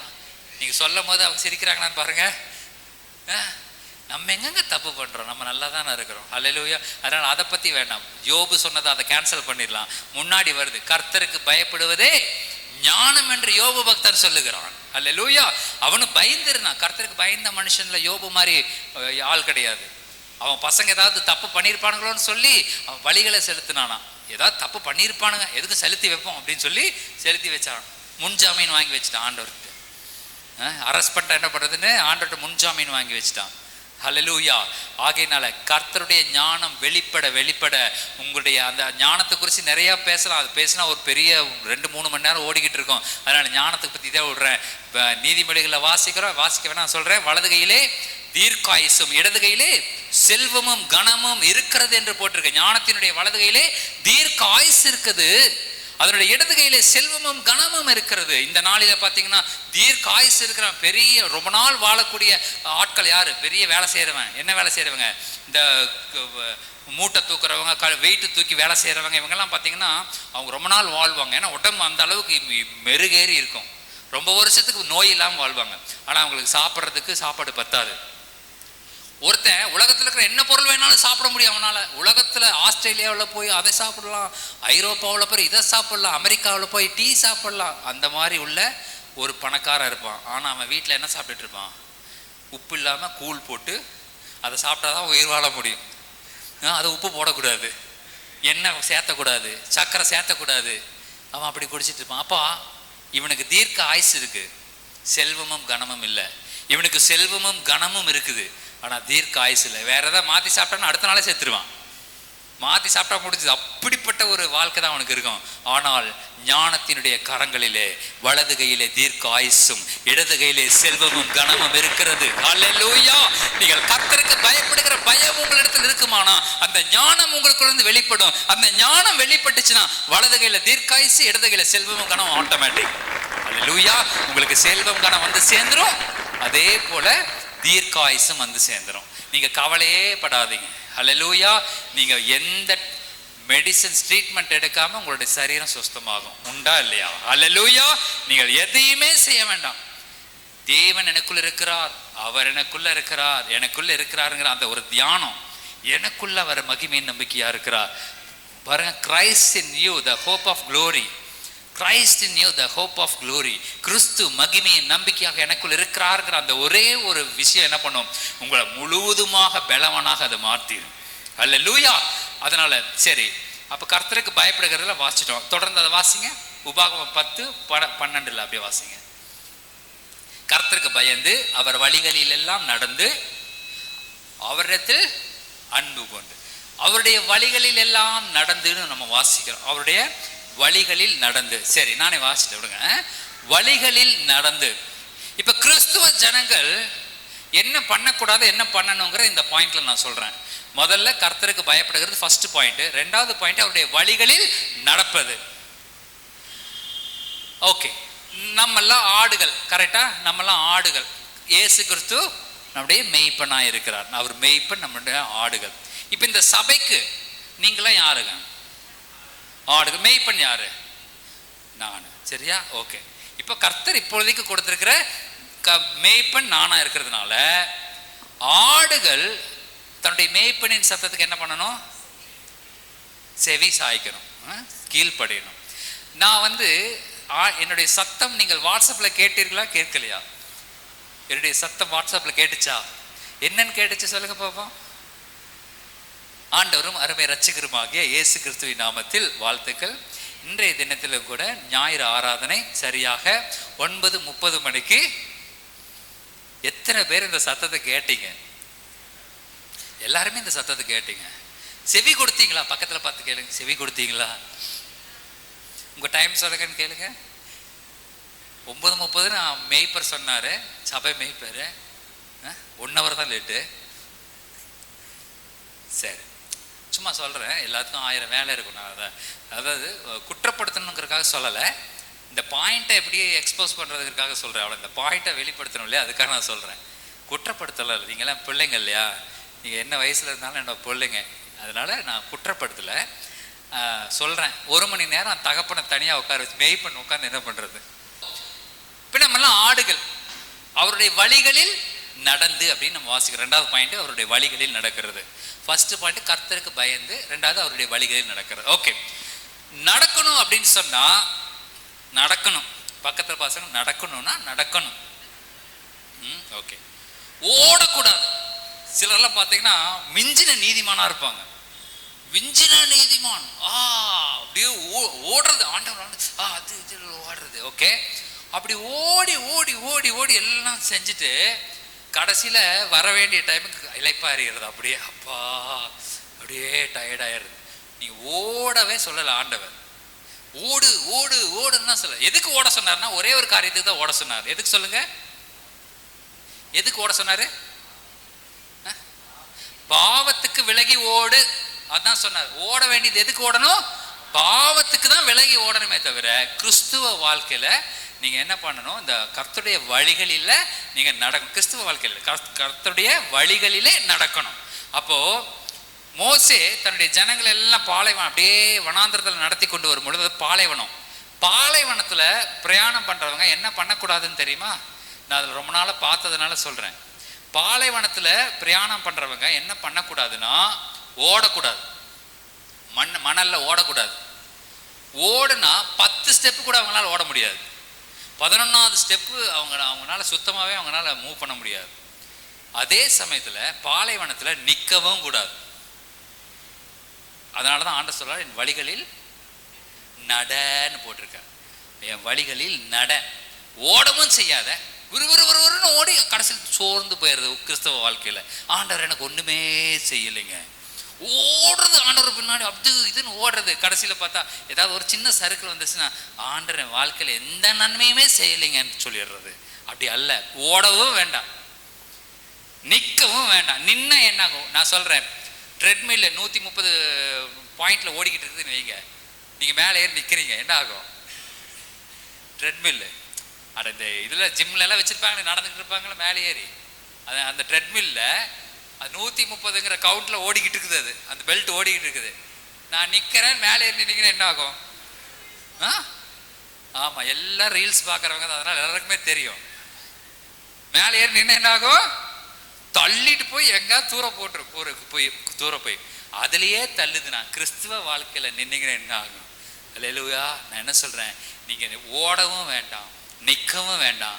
கர்த்தருடைய வழிகளில் நீங்கள் நடந்தால் போதும். அல்லேலூயா. அது என்ன சொல்றாரு? எப்படி கிறிஸ்துவ வழியில என்ன வழி? என்ன வழி? என்னுடைய வழிகள் அவர் போட்டார் இல்லையா? கர்த்தருக்கு பயந்து அவர் வழிகளில் எல்லாம் நடந்து. அவருடைய வழி என்ன வழி?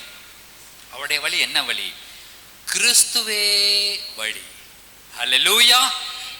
அவர் சொல்றார், நானே வழியும் சத்தியமும் ஜீவனமாயிருக்கிறேன் என்று சொல்லுகிறார். அப்ப அவர் தான் வழி. அப்ப கிறிஸ்துவ வழியில, கிறிஸ்துவினுடைய வழியில நாம நடக்க கற்றுக்கொள்ள வேண்டும். கிறிஸ்துவனுடைய வழியில நம்ம நடக்க கற்றுக்கொண்டா நம்ம உழுக மாட்டோம், டயர்ட் ஆக மாட்டோம், சோர்ந்து போக மாட்டோம். ஏன் அப்படின்னு சொல்லி கேட்டா, பாலைவனத்துல என்ன சொன்னேன்? ஓடுனாலும் ஓட முடியாது, மண் இது வரைக்கும் புதஞ்சுக்கும், இது வரைக்கும் புதஞ்சு நிற்கும். நான் சொன்னேன் ஒரு தடவை, காரை விட்டு இறங்கிட்டே பாலைவனத்துக்கு போகாத, நின்று தொட்டு பார்த்துட்டு வந்துருன்னேன். ஓடுனா இவன் ஒரு பக்கம் ஓடுறான், இவன் பாப்பா ஒரு பக்கம் ஓடுறான், 2 பேரும் ஆளுக்கு பாதி புதஞ்சு நிற்கிறான். பாதி தூரம், பாதிக்கு மேல புதஞ்சிருச்சு, இது வரைக்கும் புதஞ்சிட்டு நிற்கிறாங்க. அதுக்கப்புறம் ஸ்டெப்பே வைக்க முடியல. ஓடக்கூடாது. கிறிஸ்துவ வாழ்க்கையும் அதே மாதிரிதான். ஓடி ஓடி என்ன பண்ணாதீங்க. கிறிஸ்துவ வாழ்க்கையில் நடங்க, ஆண்டவருக்குள்ளாக இருந்து. நீங்கள் எதாவது தொலைச்சிட்டிங்கன்னா நான் உங்களுக்கு ரகசியம் சொல்லித்தரேன். நான் இது வரைக்கும் எத்தனை தடவை அந்த மாதிரி பண்ணியிருக்கிறேன், பிள்ளைங்களுக்கு தெரியும், லேவிக்கு தெரியும். லேவி ஏதாவது தொலைச்சி போட்டு எத்தனை தடவை டேடி டங்ஸ் பேசி எடுத்திருக்கிறேன், எவ்வளவு தடவை டேடி டங்ஸ் பேசி எடுத்திருக்கிறேன் பொருள், தொலைச்ச பொருள்களை. எத்தனை தடவை கவுண்டருக்கு ஒரு குத்து மதிப்பாக சொல்லு.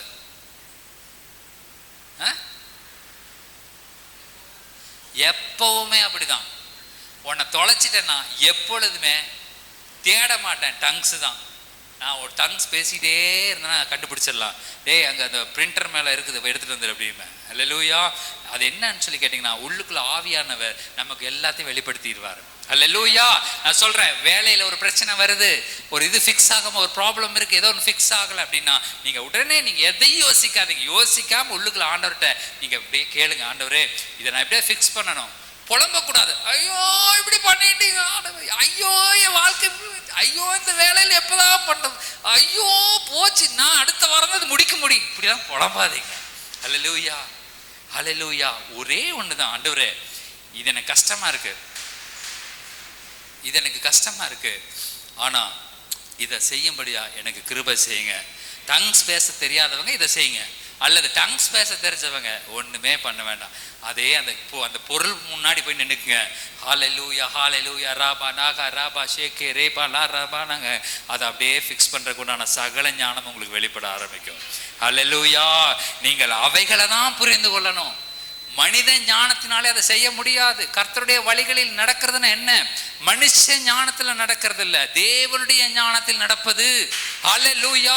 நீங்கள் இந்த உலக ஜனங்கள் முழுவதுமாக மனுஷ ஞானத்துல தான் நடப்பாங்க. மனுஷன் எப்படி யோசிப்பான் அப்படிதான் யோசிப்பாங்க. ஆனால் நீங்களும் ஞானம் தேவனுடைய ஞானத்தில் ஆபரேட் பண்றவங்க. ஹல்லேலூயா. இது ஒரு விசேஷித்த அனுபவம், விசேஷித்த அனுபவம். இந்த அனுபவத்துக்குள்ளாக நம்ம இருக்கும் பொழுது இந்த உலகத்தை ஜெயிக்கிற ஜெயம் உங்களிடத்துல என்னிடத்துல இருந்து வெளிப்படும். ஹல்லேலூயா, ஹல்லேலூயா. ஆகையினால அவருடைய வழிகளில் நடக்கணும் அப்படின்னா மேய்ப்பனுடைய சத்தத்துக்கு செவி கொடுக்கணும். முதல் பாயிண்ட், இந்த உலகத்துல கொடுக்கப்பட்ட மேய்ப்பனுக்கு சத்தத்துக்கு செவி கொடுக்கணும். நம்முடைய அதை விட பெரிய இருங்க, யோவான் 14:6 வாசிங்க. யோவான் 14:6.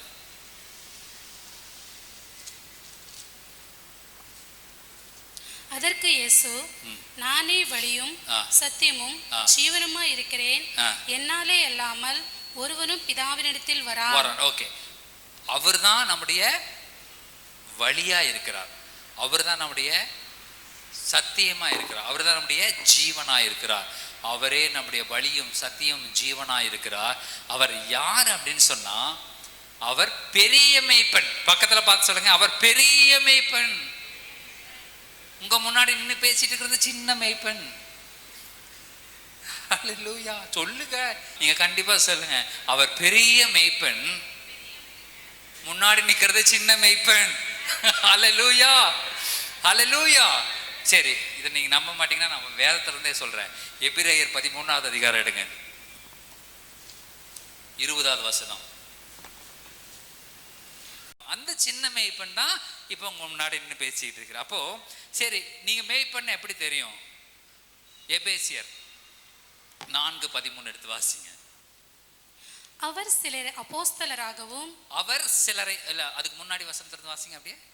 பரிசுத்தவான்கள் சீர் பொருந்தும் பொருட்டு, பரிசுத்தவான்கள் சீர் பொருந்தும் பொருட்டு, சுவிசேஷ ஊழியத்தின் வேலைக்காகவும் கிறிஸ்துவின் சரீரமாகிய சபையானது, இந்த சபையானது பக்தி விருத்தி அடைவதற்காக அவர் சிலரை அப்போஸ்தலராகவும் சிலரை தீர்க்கதரிசிகளாகவும் சிலரை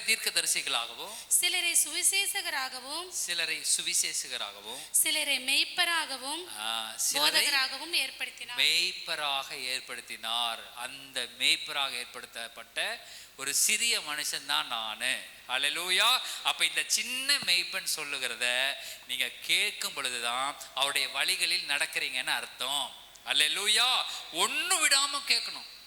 ஒன்று ஏன்னு சொல்லி கேட்டா நல்லா கவனிங்க, பிள்ளைகளா இருக்கிறதுனால நான் சொல்றேன், நான் ஆவியில் உந்தப்பட்டு தான் ஒவ்வொரு காரியத்தையும் நான் வெளிப்படுத்துறேன்.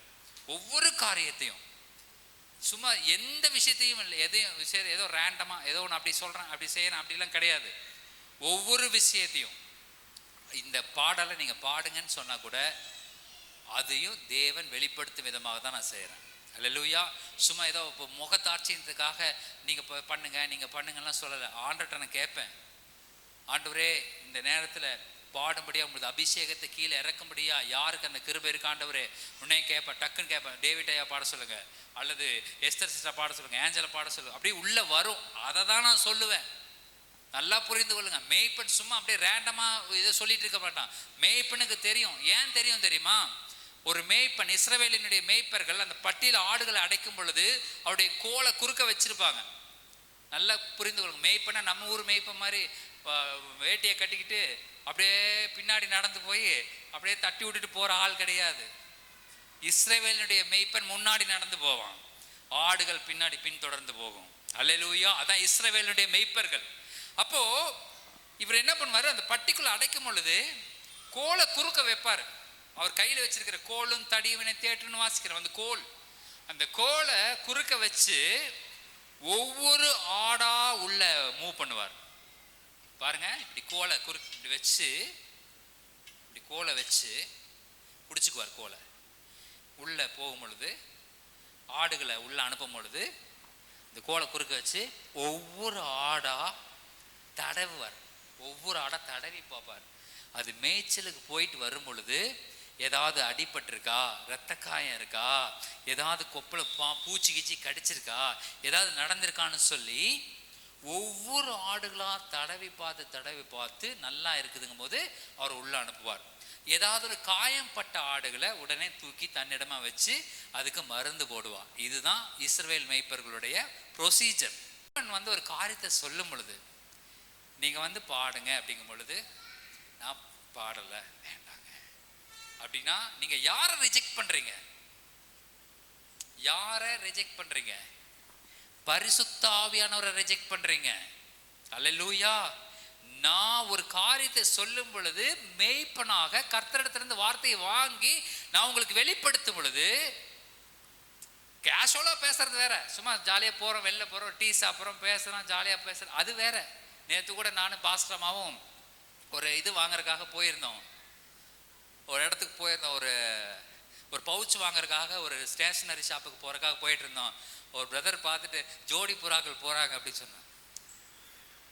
ஆஸ் எ பாஸ்டர் நான் இருந்தேன்னா என்ன சொல்லியிருப்பேன்? நான் ஃப்ரீயா ஃப்ரெண்ட்லியா இருக்கிறனால ஓகே, அவர் அது வெளியில பார்க்குறோம், இங்க நின்றுட்டா நான் சொல்றது வேற.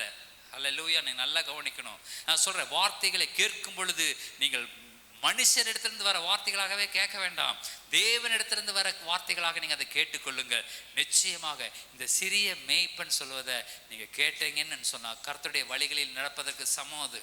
அல்லேலூயா. பெரிய மேய்ப்பனாகிய இயேசு கிறிஸ்து என்ன மேய்க்கிறார்? நான் இப்பொழுது கொடுக்கப்பட்ட இந்த மந்தையை மேய்க்கிறார். நீங்க இன்னும் வருங்காலத்துல நீங்கள் ஒரு மந்தையை மேய்க்க போகிறீர்கள். அல்லேலூயா. இன்னைக்கு நீங்க இந்த மேய்ப்பனுக்கு கீழ்ப்படியாமல் இருக்கும் பொழுது உங்களுடைய மந்தை உங்களுக்கு கீழ்ப்படியாம போகும் வாய்ப்பு இருக்குது. அல்லேலூயா. இதைத்தான் நான் கற்றுக் கொடுத்து கொண்டிருக்கிறேன். கர்த்தருடைய வழிகளில் நடவுங்கள் என்று சொன்னா கர்த்தருடைய வழியில நடங்க, அவனுடைய வார்த்தையை கேளுங்க, ஒன்னு விடாம கீழ்ப்படிங்க. ஹல்லேலூயா. கீழ்ப்படியும் பொழுது கர்த்தர் நிச்சயமாகவே உங்களுடைய வாழ்க்கையில பெரிய ஆசீர்வாதங்களை அவர் கட்டளையிடுகிறார். ஹல்லேலூயா. ஆகையினால அந்த 5 வகை ஊழியத்துல மேய்ப்பன்கிற ஒரு ஊழியம் இருக்கு. அந்த ஊழியத்தை தான் நான் அடியன் செய்து கொண்டிருக்கிறேன். நம்ம எல்லாம் ஆடுகள், பெரிய மேய்ப்பனுக்கு நம்ம ஆடுகள். ஆனால் இந்த சிறிய மந்தைக்கு அடியன் ஆண்டவர் வச்சிருக்கிறதுனால அதற்கு நீங்கள் கீழ்ப்படிந்தீர்கள் என்று சொன்னா கர்த்தருடைய வழிகளில் நடக்கிறவர்களாக மாறுவீர்கள். அல்லேலூயா. கர்த்தருடைய வழிகளில் மாத்திரம் இல்லை, கர்த்தருக்கு பயந்து நடக்கிறவர்களா மாறுவீங்க. நான் மிரட்டுவேன் இது எத்தனை பேர் போகலைன்னா பாஸ்டர் திட்டுவாருன்னு சொல்லி வந்தீங்க? நான் சர்ச்சுக்கு போனேன், பாஸ்டர் திட்டி போடுவாரு, ஒரு கோச்சுக்குவாருன்னு எத்தனை பேர் வந்தீங்க? இல்லை. ஹல்லேலூயா. ஒரு நபர் கூட அப்படி வரக்கூடாது. பாஸ்டர் திட்டுவாரு, பாஸ்டர் கோச்சுக்குவாருன்னு யாரும் சபைக்கு வரக்கூடாது. ஆண்டவருடைய வார்த்தை எனக்கு தேவை, ஆண்டவருடைய வார்த்தை பெற்றுக்கொண்டு பலன் கொண்டு இந்த பூமியிலே நான் வாழுகிற நாட்கள் எல்லாம் பலன் கொண்டு நான் வாழணும்னு சொல்லி அந்த வார்த்தைக்காக தான் நீங்க வரணுமே தவிர வரலன்னு சொன்னா பாஸ்டர் திட்டுவார். தயவு செய்து நான் உண்மையாலுமே சொல்றேன், பாஸ்டருக்காக நீங்க வர வேண்டாம். அந்த பலிபீடத்திலிருந்து புறப்படுகிற வார்த்தைக்காக நீங்க வந்து உட்கார். அல்லேலூயா. கர்த்தர் நிச்சயமாக உங்களுடைய வாழ்க்கையில பெரிய ஆசீர்வாதங்களை அவர் கொண்டு வருவார். அப்ப அப்ப கர்த்தருடைய வழிகளில் நடக்கிறவர்கள் என்று சொன்னா இதுதான், கர்த்தருடைய வார்த்தையின்படி நடக்கணும். கர்த்தருடைய வழிகளில் நடக்கும் பொழுது மேய்ப்பருக்கு கீழ்ப்படியணும். அதை விட பிரதான ஆசாரியனுக்கு நம்ம கீழ்ப்படியணும். அல்லேலூயா. அப்ப அவருக்கு இங்க சபையினுடைய காரியங்களுக்கு கீழ்ப்படிச்சோம்னா பெரிய மேய்ப்பருக்கு ஈஸியா கீழ்ப்படிச்சிருவோம். அல்லேலூயா. இங்க கீழ்ப்படியல, பேசிக்கா கீழ்ப்படியலைன்னா அந்த பெரிய மேய்ப்பருக்கு கீழ்ப்படியலைன்னு அர்த்தம். ஃப்ளைட் டிக்கெட் வாங்கிட்டு ஃப்ளைட் நடுவில் நிற்கும் ரன்வேல, இங்கேருந்து ஒரு பஸ்ஸில் கூட்டிகிட்டு போய் அங்கே விடுவாங்க, அந்த ஃப்ளைட்டில் விடுவாங்க. அங்கே போய் ஃப்ளைட்டில் மேலே ஏறி போகணும், லோக்கல் டொமஸ்டிக் ஃப்ளைட்டில். இப்போ நான் ஃப்ளைட்டுக்கு டிக்கெட் வாங்கிட்டேன், நான் ஃப்ளைட்டுக்கு டிக்கெட் வாங்கியிருக்கிறேன். இந்த பஸ்ஸுக்கெல்லாம் நான் போக மாட்டேன், பஸ்ஸுலலாம் நான் ஏற மாட்டேன். என் கையில் ஃப்ளைட் டிக்கெட் இருக்கு, என்னை பஸ்ஸில் ஏற சொல்கிறீங்க அப்படின்னு சொன்னால் அவங்க ஃப்ளைட்டில் போக முடியுமா சொல்லுங்க? என் கையில் ஃப்ளைட் டிக்கெட் இருக்குதுங்க, நான் எதுங்க பஸ்ஸில் ஏறணும், எனக்கு ஃப்ளைட்டில் தான் ஏய் அந்த பஸ்ஸு ஃப்ளைட்டுக்கு தான் கொண்டு போகுது போ அப்படின்னா முடியவே முடியாது. நான் பஸ்ஸில் ஏறவே மாட்டேன்னா அவனால் ஃப்ளைட்டில் போக முடியாது. அப்போ இந்த மேய்ப்பனுக்கு கீழ்ப்படியலை அப்படின்னா அந்த பெரிய மேய்ப்பனாகிய பிரதான ஆசாரியனாக அந்த இயேசு கிறிஸ்துவுக்கு நாம் கீழ்ப்படிந்த வாழ்க்கையில் நன்மைகளை அடைவது ரொம்ப கஷ்டமாக போயிடும். அல்லேலூயா. முதல்ல பஸ்ஸில் ஏறுங்க, அப்போ தான் அதுங்க கொண்டு போய் விடும். நான் சொல்கிறது உங்களுக்கு புரியுதா? கிறிஸ்து இடத்துல போகிறதுக்கு நான் தான் வழின்னு நான் சொல்லலை, ஆனால் வழி காட்டுறேன்னு சொல்கிறேன். இந்த வார்த்தைக்கு கீழ்ப்படியுங்கள்னு சொல்கிறேன். இந்த வார்த்தைக்கு கீழ்ப்படியுங்கள், கர்த்தர் உங்களை பயங்கரமான மேன்மையான ஆசீர்வாதங்கள் உங்களுக்கு கொடுத்து அவர் ஆசீர்வதிப்பார். அல்லேலூயா. ஆகினால கர்த்தருடைய வழிகளில் நீங்கள் நடவுங்கள், கர்த்தருடைய ஆசீர்வாதம். 1 பேதுரு 5வது அதிகாரம் 2-4 வாசிங்க. 1 பேதுரு 5:2-4. உங்களிடத்தில் உள்ள தேவனுடைய மந்தையை நீங்கள் மேய்த்து கட்டாயமாய் அல்ல, மனப்பூர்வமாயும் அவலட்சணமான ஆதாயத்திற்காக அல்ல, உற்சாக மனத்தோடும் சுதந்திரத்தை இருமாப்பாய் ஆளுகிறவர்களாக அல்ல, மந்தைக்கு மாதிரிகளாகவும் கண்காணிப்பு செய்யுங்கள். அப்படி செய்தால் பிரதான மேய்ப்பர் வெளிப்படும்போது மகிமையுள்ள வாடாத கிரீடத்தை பெறுவீர்கள். அந்த பிரதான மேய்ப்பன் வெளிப்படும் பொழுது நீங்கள் மகிமையுள்ள கிரீடத்தை பெறுவீர்கள். இப்பொழுது நாம் சபைக்கு கீழ்ப்படியும் பொழுது, கர்த்தருடைய வார்த்தைக்கு கீழ்ப்படியும் பொழுது, அந்த பிரதான மேய்ப்பன் வெளிப்படும் பொழுது நீங்கள் நிச்சயமாகவே அந்த ஆசீர்வாதத்தை சுதந்திரித்து அந்த கிரீடத்தை நீங்கள் பெற்றுக்கொள்ள முடியும். ஹல்லேலூயா. நீங்கள் இந்த சிறிய மேய்ப்பனுக்கு, சிறிய தேவனுடைய சபைக்கு கீழ்ப்படியவில்லை என்று சொன்னால் அந்த பிரதான மேய்ப்பன் வெளிப்படும் பொழுது அவர் இந்த கிரீடத்தை நமக்கு தராமல் இருக்கிறதுக்கும் வாய்ப்பு இருக்குது. அல்லேலூயா. நம்முடைய பேரை கிறுக்கி போடுறதுக்கும் வாய்ப்பு இருக்கு. அது பாவம் என்று போடப்பட்டிருக்கிறது. கர்த்தருடைய வார்த்தையை நீங்க கீழ்ப்படியலைன்னா அது பாவம் என்று போடப்பட்டிருக்கிறது. பாவம் செய்ய, கர்த்தருக்கு விரோதமா பாவம் செய்கிறவனுடைய பெயர் ஆண்டவர் என்ன பண்ணிடுவாரு? அவரை கிறுக்கி போட்டுருவாரு. எதுல போட்டிருக்கு? 32-33 வாசிங்க. யாத்ரா 33-32 தான். 32-33. ஆகிலும் அப்பொழுது கர்த்தர் மோசேயை நோக்கி, எனக்கு விரோதமாய் பாவம் செய்தவன் எவனோ, எனக்கு விரோதமாய் பாவம் செய்தவன் எவனோ அவன் பேரை என் புஸ்தகத்திலிருந்து கிறுக்கி போடுவேன், என் புஸ்தகத்திலிருந்து கிறுக்கி போடுவேன். எனக்கு விரோதமாய் பாவம் செய்தவன் எவனோன்னு போட்டிருக்கு. அப்ப கீழ்ப்படியாமை என்பது ஒரு பாவம் என்று நம்ம முன்னாடி வாசிக்கிறோம். அப்போ பிரதான மேய்ப்பனுக்கு கீழ்ப்படிந்து அவருடைய வார்த்தைக்கு செவி கொடுத்தால் அந்த அழியாத, மாறாத, வாடாததுமாக அந்த ஜீவ கிரீடத்தை நமக்கு கொடுக்கிறார். ஆனா அந்த கீழ்ப்படிதல் இல்லைங்கிற பட்சத்துல என்ன நடக்குது? உன்னுடைய பேரை நான் கிறுக்கி போடுவேன் என்று வெளிப்படையாகவே கர்த்தர் சொல்லுகிறார். வெளிப்படையாகவே சொல்லிட்டாரு. நீ இந்த வார்த்தைக்கு கீழ்ப்படியலைன்னா அவ்வளவுதான், ஒண்ணுமே இல்லை. வார்த்தைக்கு கீழ்ப்படி, கர்த்தருடைய வழிகளில் நட, கர்த்தருக்கு பயந்து நட. 2 பாயிண்ட் தான் ஆண்டவர் சொல்றாரு. இதை தவிர நான் வேற என்ன கேட்டேன்? இந்த ஒரு வார்த்தை தான் ஃபர்ஸ்ட் வந்துச்சு. உபாகமத்துல 10வது அதிகாரம் 12-13 வாசிக்கும் பொழுது 13 கடைசி வார்த்தை என்ன சொல்லுது? இதை தவிர நான் உங்ககிட்ட என்ன கேட்கிறேன் அப்படின்னு. எதை தவிர? இந்த 2 தான். கர்த்தருக்கு பயந்து நட, அவருடைய வழிகளில் நட. அவ்வளவுதான். கர்த்தருக்கு பயப்படு, ஞானம் உண்டாகும். அவருடைய வழிகளில் நட, அந்த நித்திய ஜீவன் வரைக்கும் கர்த்தர் உன்னை கொண்டு செல்வார். இந்த 4 பாயிண்ட் தான் நீங்க நல்லா மனசுல வைத்துக் கொள்ளுங்க. இந்த அதாவது அன்பு. அடுத்த அந்த 10, 12, 13 மறுபடியும் வாசிங்க. உபாகமம் 10, 12, 13 வாசிங்க. நம்ம முடிக்கலாம். அவரிடத்தில் அன்பு கூர்ந்து உன் முழு இருதயத்தோடும் உன் முழு ஆத்மாவோடும் உன் தேவனாகிய கர்த்தரையே சேவித்து நான் என்று உனக்கு கற்பிக்கிறேன். ஓகே, அவ்வளவுதான். இந்த ஒண்ணே ஒண்ணுதான் கவனிங்க. இது உன் முழு இருதயத்தோட முழு ஆத்மாவோட கர்த்தரை சிநேகித்துன்னு போட்டிருக்குது. அப்படின்னா என்ன அர்த்தம் அப்படின்னு சொல்லி கேட்டா, மத்தேயுல நம்ம வாசிக்கிறோம். அதாவது 365ங்கிறது என்ன நம்பர் சொல்லுங்க? 365 என்ன நம்பர்? ஒரு வருஷத்தினுடைய நாட்கள் 365. அப்ப 365 நாட்களும் இதை செய்யன்னு ஒரு கணக்கு இருக்குது. 365 நாட்கள் டெய்லி இதை செய்யணும் அப்படின்னு ஒரு சில காரியங்களை வச்சிருக்கிறாரு. 248 செய்யாதேன்னு வச்சிருக்கிறார். 248 செய்யாதன்னு வச்சிருக்காரு. அப்ப மொத்தம் எவ்வளோ? 613 கற்பனைகளை கர்த்தர் நமக்கு கொடுத்து இதை நீங்க செய்யுங்க, செஞ்சாதான் பரலோக ராஜ்யத்தை சுதந்திரிக்க முடியும்னு சொல்லிட்டாரு. எவனாலையும் செய்ய முடியல, சிலர்னால படிக்கவே முடியல. 613 எப்படா? சரி, ஆண்டவர் பார்த்தாரு, ஐயோ பாவமா இருக்குது, உங்களெல்லாம் பார்க்கும் பொழுது பாஸ்ட் முடிக்கிறேன்னாரு, போய்கிட்டே இருக்குது அப்படின்னு. அந்த மாதிரி 613 எப்படி முடிக்கிறது அவர் பார்த்தாரு. சரி, 613 சுருக்கி ஒரு 10 கொடுத்துடலாம் அப்படின்னு சொல்லிட்டு 10 கற்பனைகளை கொடுத்தார். 10 கட்டளைகளை ஆண்டவர் கொடுத்தார். சரி, இதை செய்யுங்கப்பா அப்படின்னு.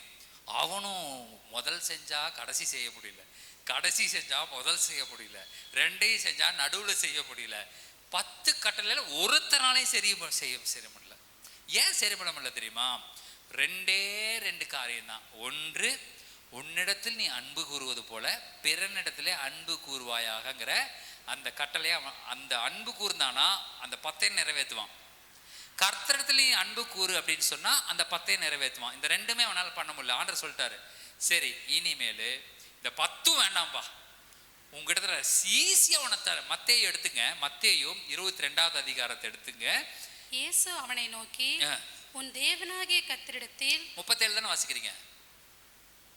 22:37 சொல்லுங்க. இயேசு அவனை நோக்கி உன் தேவனாகிய கர்த்தரிடத்தில் உன் முழு இருதயத்தோடும் உன் முழு ஆத்மாவோடும் உன் முழு மனதோடும் அன்பு கூறுவாயாக. இது முதலாம் பிரதான கற்பனை. அந்த 10 சுருக்கி இது கொடுத்துட்டு இருக்கிறாரு. இப்போ உன்னுடைய தேவனிடத்துல உன் கர்த்தரிடத்துல முழு இருதயத்தோட முழு ஆத்மா முழு பலத்தோட அன்பு கூறுவாயாக. இது முதல் கற்பனை. அடுத்தது, இதற்கு ஒப்பா இருக்கிற இரண்டாம் கற்பனை என்னவென்றால், நீ உன்னிடத்தில் நீ அன்பு கூறுவது போல பிறனிடத்திலும் அன்பு கூறுவாயாக என்பது. இந்த 2 தாங்க. இந்த 10 கற்பனையை சுருக்கி 2 கொடுத்துட்டார். அல்லேலூயா. இது செய்ய முடியும் தானே? கர்த்தரிடத்தில் அன்பு கூற முடியும், முழு இருதயத்தோட முழு பலத்தோட முழு ஆத்மாவோடும். அதே போல உன்ற மனிதன் இடத்துல நீ அன்பு கூறுவாயாக என்பதே அவர் சொல்லிட்டார். இதே என்ன பண்ணிட்டான் மனுஷன், இது முடியாதப்பா. அவர் 613 கொடுத்தாரு, முடியாதுன்ட்டான். பக்கத்துல பார்த்து சொல்லுங்க, 613 முடியாது. ஓகே, அடுத்தது 10 கொடுத்தாரு, 10 முடியாது. பக்கத்துல சொல்லுங்க, 10 முடியாது. ஓகே, அடுத்தது 2 கொடுத்தாரு, 2 முடியாது.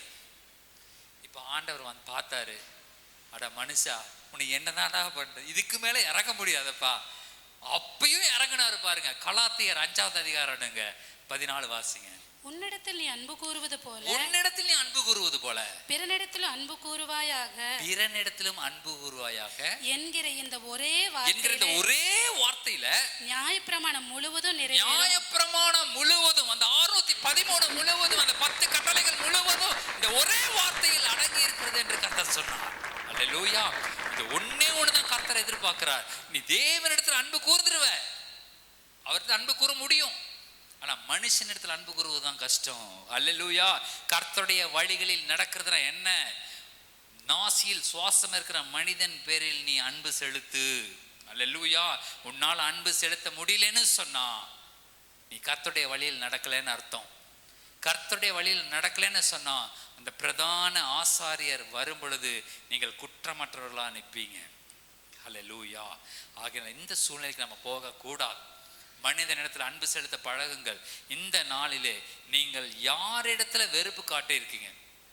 கட்டின புருஷங்கிட்ட எனக்கு பிடிக்கல இந்த பழக்கம், இந்த பொன்னாட்டி இப்படியே பண்ற இவகிட்ட எனக்கு இந்த பழக்கம் பிடிக்கவே செய்யல. கட்டின கணவன் மனைவிக்குள்ளேயே இந்த பிரச்சனை இருக்குது. பிரச்சனை இருக்குது. மனுஷன் முதல்ல கர்த்தர் அடி கொடுக்கறது கணவன் மனைவிக்குள்ளதான். மனைவி செய்யறது கணவனுக்கு பிடிக்கவே செய்யாது. என்ன பதார் சிஸ்டர் செய்யறது பிடிக்குதா உங்களுக்கு? எல்லாமே பிடிக்குதுன்னு பொய் சொல்லக்கூடாது, கரெக்டாக சொல்லுங்க. பிடிக்குதா? சில அது பிடிக்கல. சிஸ்டர் அவர் செய்யறது உங்களுக்கு பிடிக்குதா? பிடிக்கல. ஜோசப்பையா எஸ்தர் சிஸ்டர் சொல்றது செய்யறது எல்லாமே உங்களுக்கு பிடிக்குதா? எல்லாமே பிடிக்குதா? கேட்பேன். பிடிக்காது. பிடிக்கணுங்கன்னா பொய். தெளிவாக சொல்கிறேன். அவர் செய்கிறதெல்லாம் உங்களுக்கு பிடிக்குதா?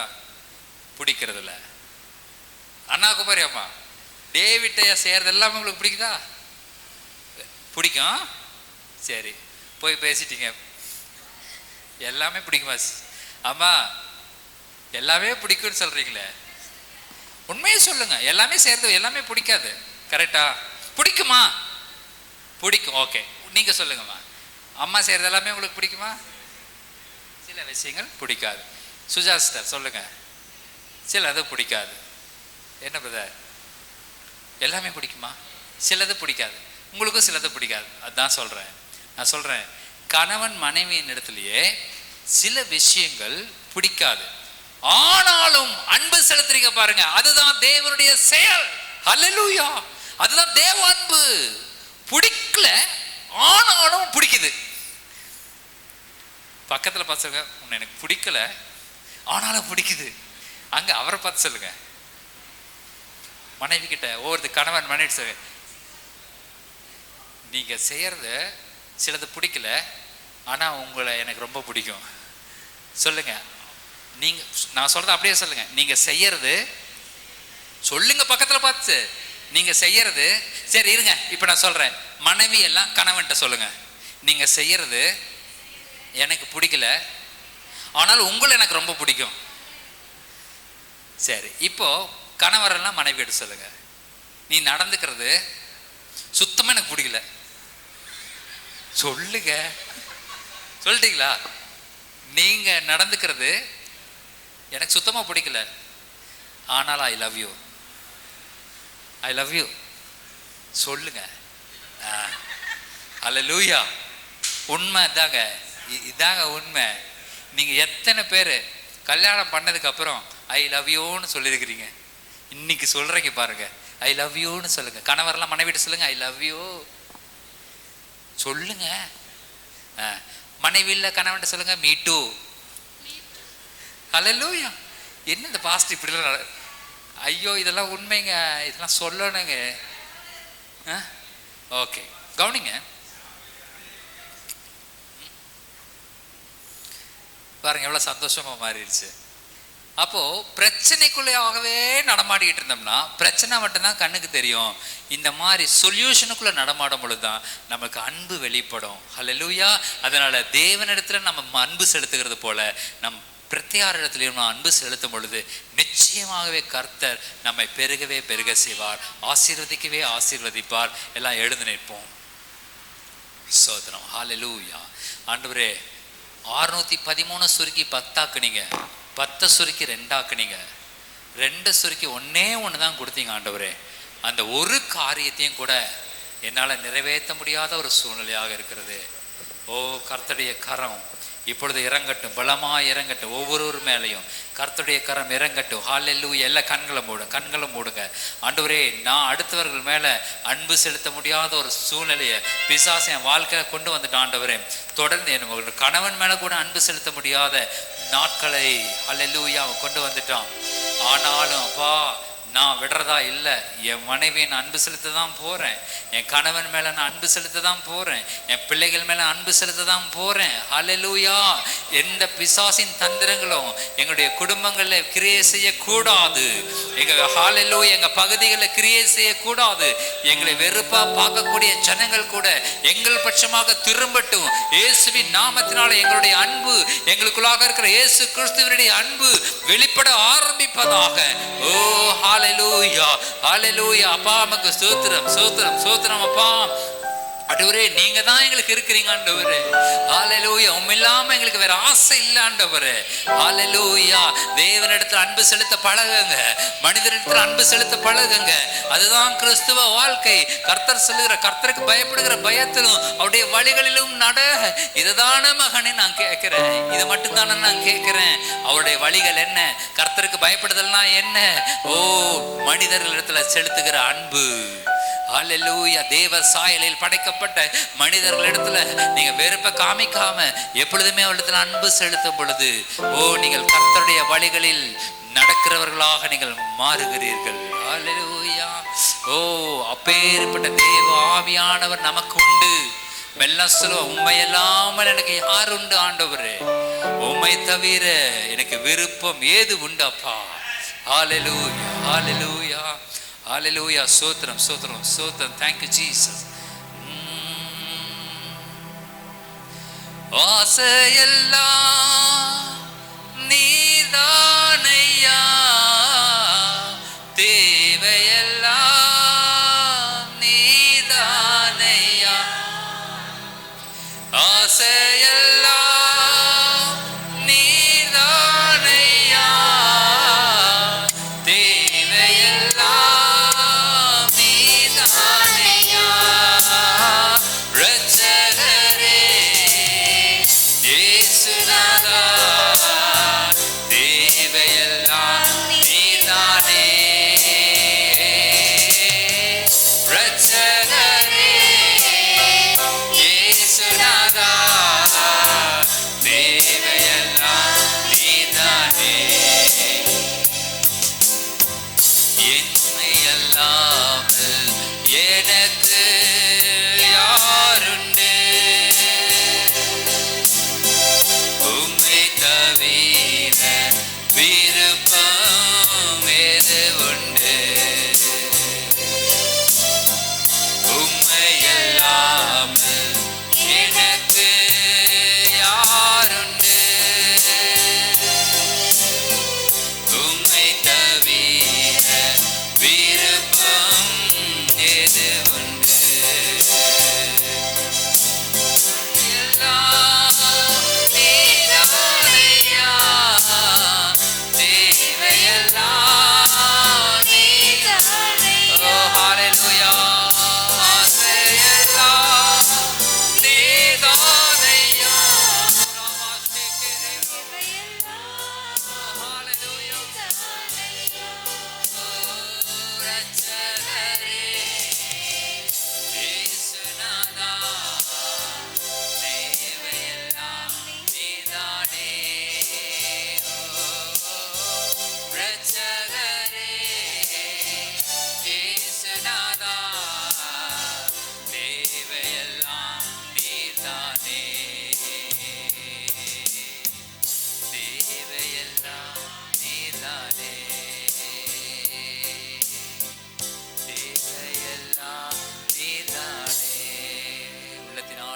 சொல்லுங்க, நீங்க தான் எனக்கு தேவாண்டவரே, நீங்க தான் எனக்கு தேவாண்டவரே. அப்பா நமக்கு ஸ்தோத்திரம், ஸ்தோத்திரம். ஆண்டவரே, அடுத்தவர்களை நான் அன்பு கூறுவதன் மூலமாக, அடுத்தவர்கள் நான் அன்பு செலுத்துவதன் மூலமாக, ஹல்லேலூயா, ஆண்டவரே, நான் உம்முடைய வழிகளில் நடக்க போறேன். ஆண்டவரே, உம்மிடத்தில் நான் அன்பு செலுத்துவது மூலமாக கர்த்தருக்கு பயந்து நடக்கிற வழிகளில் நான் நடக்க போறேன். ஆண்டவரே, ஒரு தீர்மானம் எடுப்போமா? நான் ஒரு தீர்மானம் எடுக்கிறேன். ஆண்டவரே, அப்பா, இனி யாரையும் நான் வெறுக்க போவது இல்லை, எந்த மனுஷனையும் நான் வெறுக்க போவது இல்லை. ஆண்டவரே, யார் மேலே கசப்பு உண்டாக்க போவது இல்லை. என்னை நீர் ஆண்டவரே உமது வழிகளில் நடக்க வைக்கும்படியாக பரிசுத்த ஆவியானுடைய வல்லமை என்னை முழுக்கி ஆண்டவரே என்னை நடத்தட்டும். ஆண்டவரே, ஹல்லேலூயா, நடத்தட்டுமாப்பா. ஒருவேளை என் சொந்த சித்தத்துல நடந்தேன்னா, ஒருவேளை ஹல்லேலூயா நான் கைமீறி ஏதாவது செஞ்சிடலாம். ஆனா பரிசுத்த ஆவியானவரை நடத்தும் பொழுது, ஓ ஹல்லேலூயா, அவர் என்னை நடத்துகிற வழியில நான் நடக்கும் பொழுது கர்த்தருடைய வல்லமையுள்ள கரம் என்னை நடத்துகிறத நான் பார்க்க முடியும். என் சரீரத்துக்கும் ஆவிக்கும் ஆத்துமாவுக்கும் முழு பாதுகாப்பை தரக்கூடிய பரிசுத்த ஆவியானுடைய வல்லமை. ஓ கரபட கரப ஷெபெரிகா ரோபாபா லரபாபா ஷெபெரிமான கரதல ரபாபா. ஓ ஹல்லேலூயா, கர்த்தர் எதிர்பார்க்கிற ஒரு காரியம். ஆண்டவரே ஸ்தோத்திரம். இது நீங்க செய்யக்கூடாதான்னு அவர் கேட்டாரே. கர்த்தருக்கு பயந்து நடக்கிறது, அவருடைய வழிகளில் நடப்பது, ஓ அன்பு கூறுவது, இந்த 3 காரியத்தை இந்த நாட்களிலே கர்த்தர் எனக்கு கற்றுக் கொடுப்பீராக. ஆழமான காரியங்களை கற்றுக் கொடுப்பீராக. தேவ வல்லமைகளை வழி நடத்திட்டாப்பா. ஆசீர்வதிக்கிறோம். ஆசீர்வதிங்க, ஆசீர்வதிங்க. வந்திருக்கிற ஒவ்வொருவரையும் ஆசீர்வதிங்க. வர தடைப்பட்ட ஒவ்வொரு ஜனங்களையும் நீர் ஆசீர்வதிப்பீராக. ஆண்டவரே ஸ்தோத்திரம். எங்களுடைய பிரதான மேய்ப்பனாகிய இயேசு கிறிஸ்துவுக்கு அவருடைய வார்த்தைக்கு கீழ்ப்படிந்து நடக்கிற கிருபையை நீர் எங்களுக்கு எல்லாம் தரும்படியாக நாங்கள் ஜெபிக்கிறோம் அப்பா. உம்மை நாங்கள் பணிந்து கொள்ளுகிறோம் ஆண்டவரே. உடைய வார்த்தையை நாங்கள் கனம் பண்ணுகிறோம் ஆண்டவரே. எங்க குடும்பத்தை, எங்க வாழ்க்கையில, தொழில, வேலைகளிலே இந்த வார்த்தைகளை கிரியை செய்யட்டும் இயேசுவின் நாமத்தினாலே.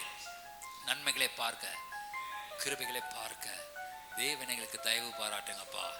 அப்பா, இங்கே வந்திருக்கிற ஒவ்வொருடைய வேலைகளை, தொழிலை ஆசீர்வதிக்கிறோம். கையின் பிரயாசங்கள் ஆசீர்வதிக்கப்படட்டும் ஆண்டவர். இந்த வாரத்தினுடைய, இந்த மாதத்தினுடைய ஆசீர்வாதத்தை இந்த வாரம் முடிவுக்குள்ளாக ஒவ்வொருவரும் பெற்றுக்கொள்ளட்டும் அப்பா. தடைப்பட்ட ஆசீர்வாதங்கள், தடைப்பட்ட காரியங்கள் இந்த வாரத்திலே திறக்கப்படுவதாக இயேசுவின் நாமத்தினாலே. ஓ ஆசீர்வாதத்தின் கதவுகள் திறப்பதாக இயேசுவின் நாமத்தினாலே. ஆண்டவரே, ஒருவருக்கு ஒரு தடையும் இருக்கக்கூடாது ஆண்டவரே. தடைகள் இல்லாத ஒரு வாழ்க்கையை கர்த்தர் கட்டளையிடுவீராக. கர்த்தருக்கு கீழ்ப்படிந்திருக்கிற ஒரு வாழ்க்கை, தடையில்லாத ஒரு வாழ்க்கை ஆண்டவரே. அடைக்கப்பட்ட கதவுகள் இல்லாத ஒரு வாழ்க்கை, திறக்கப்பட்ட கதவுகளுடைய ஒரு வாழ்க்கை எங்களுக்கு உண்டாகட்டும் ஆண்டவரே. வந்திருக்கிற சின்னங்களை ஆசீர்வதிங்க, பலப்படுத்துங்க. அவருடைய கையின் பிரயாசங்கள் ஆசீர்வதிக்கப்படட்டும். குடும்பங்கள் ஆசீர்வதிக்கப்படட்டும். தேவனுடைய கிருபையை பெற்றுக்கொள்ளட்டும். தேவனுடைய நன்மைகளை பெற்றுக்கொள்ளட்டும். சுகத்தை பேசுகிறேன், பலத்தை பேசுகிறேன், ஆரோக்கியத்தை பேசுகிறேன். ஒவ்வொருடைய குடும்ப வாழ்க்கையிலும் ஆரோக்கியம், பலன், சுகம், ஜீவன் வருவதாக என்று சொல்லுகிறோம். ஆசீர்வதிக்கிறோம். அடுத்த முறை நாங்கள் எல்லாம் ஒருவரை ஒருவர் சந்திக்கும் வரைக்கும் தேவனுடைய மாறாத கிருபை எங்களை மூடி வழி நடத்தட்டும். பாதுகாத்துக் கொள்ளுங்க, பலப்படுத்துங்க. எங்கள் ஆண்டவர் இயேசு கிறிஸ்துவின் மூலம் ஜெபிக்கிறோம் எங்கள் ஜீவனுள்ள பரம தகப்பனே. ஆமென், ஆமென்.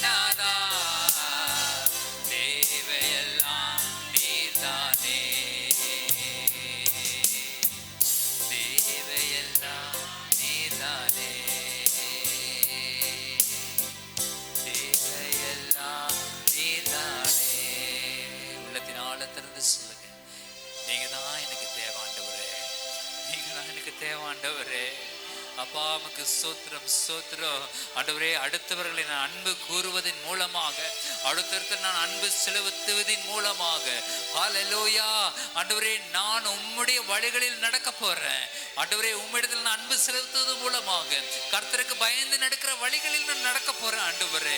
ஒரு தீர்மானம் எடுப்போமா? நான் ஒரு தீர்மானம் எடுக்கிறேன் ஆண்டவரே. அப்பா, இனி யாரையும் நான் வெறுக்க போவது இல்லை, எந்த மனுஷனையும் நான் வெறுக்க போவது இல்லை ஆண்டவரே. யாரு மேலே கசப்பு உண்டாக்க போவது இல்லை